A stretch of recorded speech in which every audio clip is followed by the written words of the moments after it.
Hello to our microbiology besties. Welcome back to Patho-Logical Thinkers. Where we do research about pathogens so you don't have to. We're your hosts, Amethyst, Martin, Crystal, and Anisha. All right, without further ado, let's get on with today's episode. Okay, so today's episode is actually really interesting. We're looking at Demon in the Freezer by Richard Preston, but we're not just summarizing it. Yeah, we're focusing on our research question, which is, how does a demon in the freezer illustrate that perceived risk, shaped by media, government communication, and pathogen characteristics, can have a greater societal impact than actual infection risk? Yeah, which is honestly kind of wild to think about, you know? Yeah. because we usually assume the actual disease is the main problem. Exactly, but Preston shows that basically sometimes it's not. Okay, so let's start this with anthrax. In the book, Preston talks about 2001 anthrax attacks in the US, where letters containing anthrax spores were mailed to people. And what's important here is that the actual number of infections were relatively low. Yeah, but the reaction was massive. People were terrified to open mail, buildings were shut down, and there was widespread panic. Yeah, this case also exemplifies how perceived risks often diverges from the actual incidence rates. And this also connects to what we learned about infectious dose and host pathogens interactions, that not every exposure actually leads to infection. Yeah, like in microbiology, the probability of an infection depends on the factors like how many pathogens enter the body and the host's immune system response. So actual risks can be much lower than what people imagine. And Preston actually shows how physically invasive and unpredictable anthrax felt. He writes, the spores of anthrax went through the paper of the Dachelis envelope, though they have been sealed tightly. Whoa, wait, that's actually insane. Yeah. If you think about it, even the letters weren't safe. Exactly, and that's what increased perceived risk. If something can pass through paper, it feels completely uncontrollable. And this actually connects to what we learned about bacteriospores in Microbiology 1. They're designed to survive extreme conditions and remain dormant for long periods. Yeah, like in our lectures, spores can persist in the environment and reactivate later, which makes them especially dangerous from a public health perspective. Preston also describes that anthrax as highly refined, almost like a dry powder that could float easily in the air, which made scientists realize this wasn't a natural outbreak. Wow. So it's not just a disease now, it's actually bioterrorism. And Preston actually shows how fear was intentionally created. One of the letters said, quote unquote, "You cannot stop us. You die now. Are you afraid?"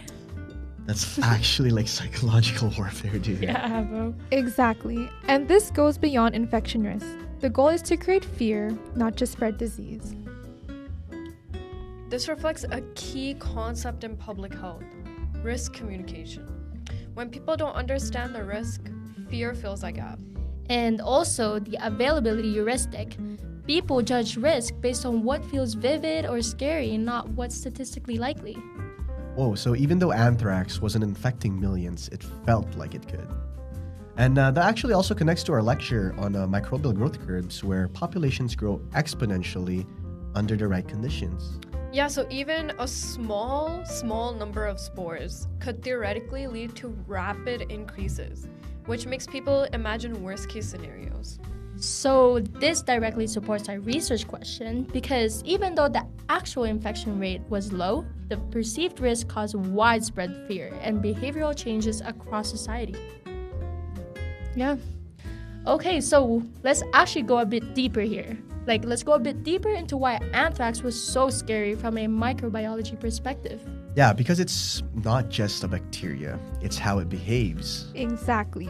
Bacillus anthracis form spores, and spores are extremely resistant structures. But this actually relates to the lecture. This connects directly to bacterial survival mechanisms, where we learned that spores can resist heat, radiation, and even disinfectants like bleach and stuff. That's insane. And that's what makes anthrax different from most pathogens. It can just sit there and active for years. That actually just means exposure isn't always immediate infection, but it also creates long-term uncertainty, eh? Yeah. Wait, guys, I think that inactive for years, you know how bacteria sits in the Antarctica? Mm-hmm. That could also be Bro, it's insane. You can never know, right? That's insane. You can never know. But going back to what Martin said, uncertainty increases perceived risk because people don't know when or if they'll get sick. Also, once inhaled, anthrax spores are taken up by the immune cells like macrophages. Wait, so the immune system actually helps it? Yeah, and that's the scary part. The spores can germinate inside the body and release toxins. Which connects to our lecture again on That's host crazy. pathogen interactions, where pathogens can actually exploit host defenses. So biologically, anthrax is dangerous, but psychologically, it's even worse because it feels invisible and delayed. Mm-hmm. And the media played a huge role here. How? Yeah. Constant coverage amplified the fear, which ties into which ties into modern examples like COVID-19, where there's panic buying, misinformation, and all a bunch of stuff. And this kind of shows how the media doesn't just report risks, it can actually amplify perceived risks beyond the biological reality. Damn. Which again supports that research question because perception, not infection, is what drives public reaction. And honestly, this isn't just like a 2001 problem. Yeah, we literally saw the same thing again during COVID-19. Like panic buying toilet paper. And me not going to superstore on time. And it's all gone by the time you get there. Bro, yeah. And your whole family's just on a whole panic. Like, why were we panicking about toilet paper? Right? Like, That's the out of, worst part. out of so many things we could panic about, toilet paper. no. And why am I wearing like a KN95 mask to superstore? I don't know. That was insane. I can't believe our generation experienced through that. Yeah. Yeah. But the misinformation was spreading faster than the virus itself. That actually connects to a term that we call infodemic. That's when too much information, especially false information, makes it hard to know what's actually true. This relates to our epidemiology lectures, where we learned that accurate risk communication is essential for controlling disease spread. Because public health strategies only work when people understand and trust the information they're given. Because if people don't trust the information, They start making decisions based on fear instead of science. And that's exactly what Preston shows with anthrax. People reacted to what felt dangerous, not what actually was. Okay, so another factor Preston highlights is government communication, or sometimes lack of it. There was uncertainty about where the anthrax came from, which increased the fear. This also connects back to the germ theory of disease we learned in microbiology, the idea that specific microorganisms cause specific diseases. yeah.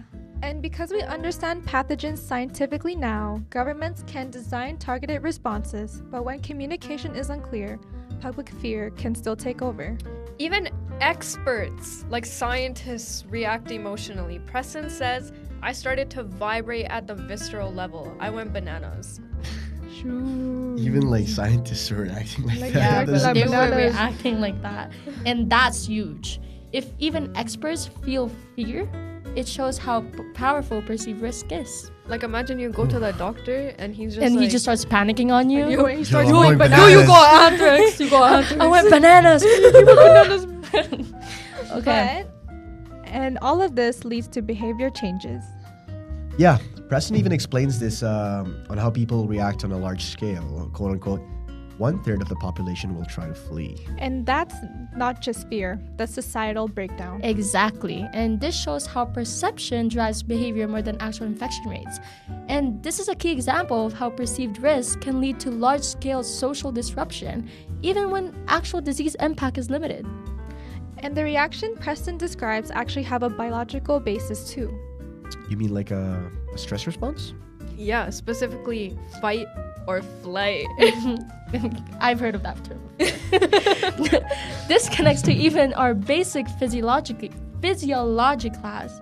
Am I saying that right, guys? Physiology. Physiology? Physiology? Physiology. Physiology? Okay, let's skip that. Where we've learned that when the brain perceives a threat, it activates the sympathetic nervous system. So heart rate increases, stress hormones like cortisol are released. And people either panic, freeze, or even try to escape. Which explains why Preston says 1/3 of the people might flee.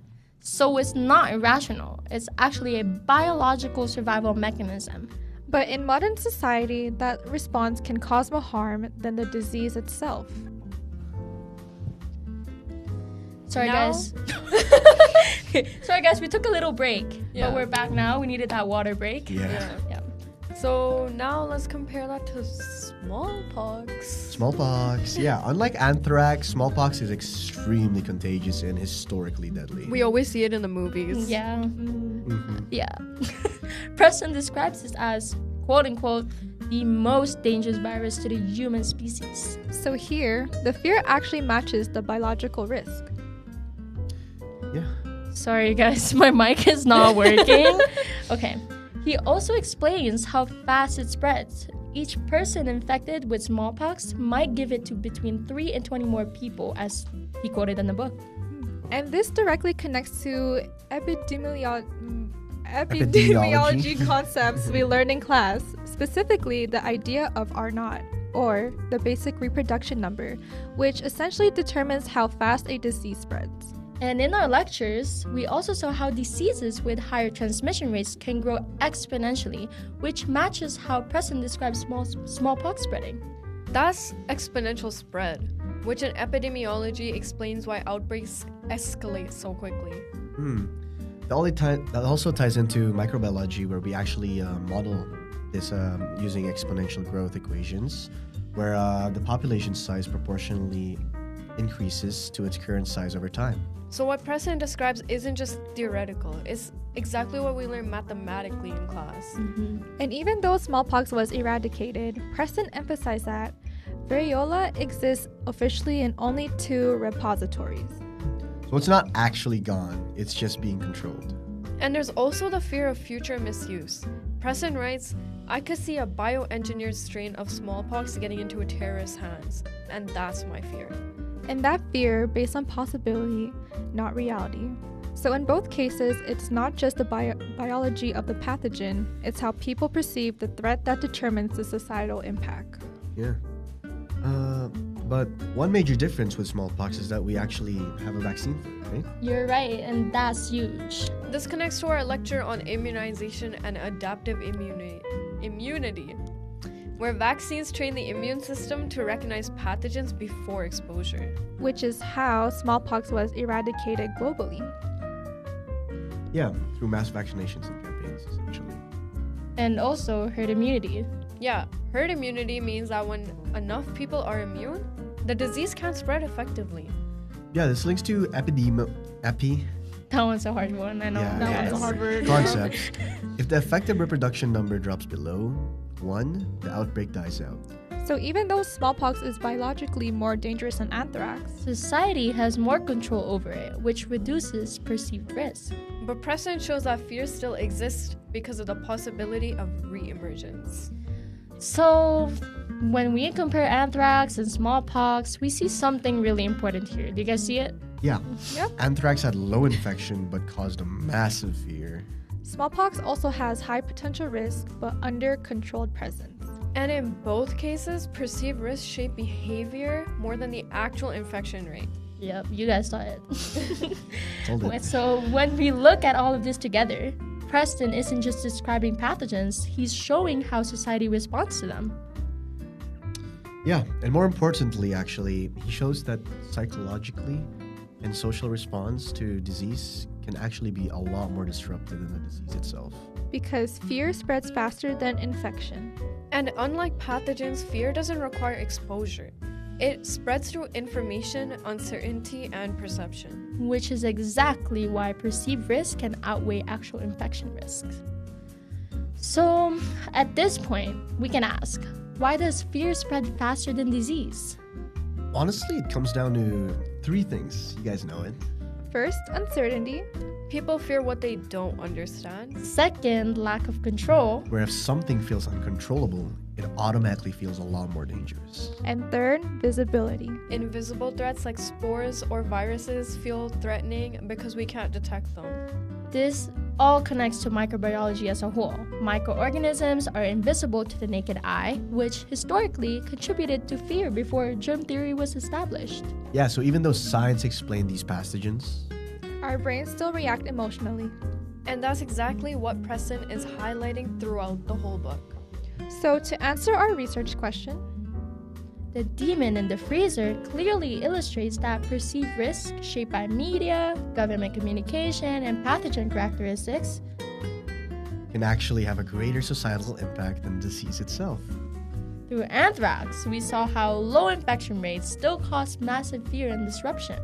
and through smallpox, we saw how even a highly dangerous disease can feel less threatening when it's controlled. And then we all saw this again during COVID-19. Panic, misinformation, and distrust. Yeah, and this ties in directly to what we've learned in microbiology. Concepts like epidemiology, microbial growth, and pathogen structures that don't just explain the disease, they also shape how society reacts to it. So ultimately, this shows that understanding disease isn't just about microbiology. It's also about understanding human behavior. So, the real takeaway? The most dangerous part of disease might not just be the pathogens. It's how we respond to it.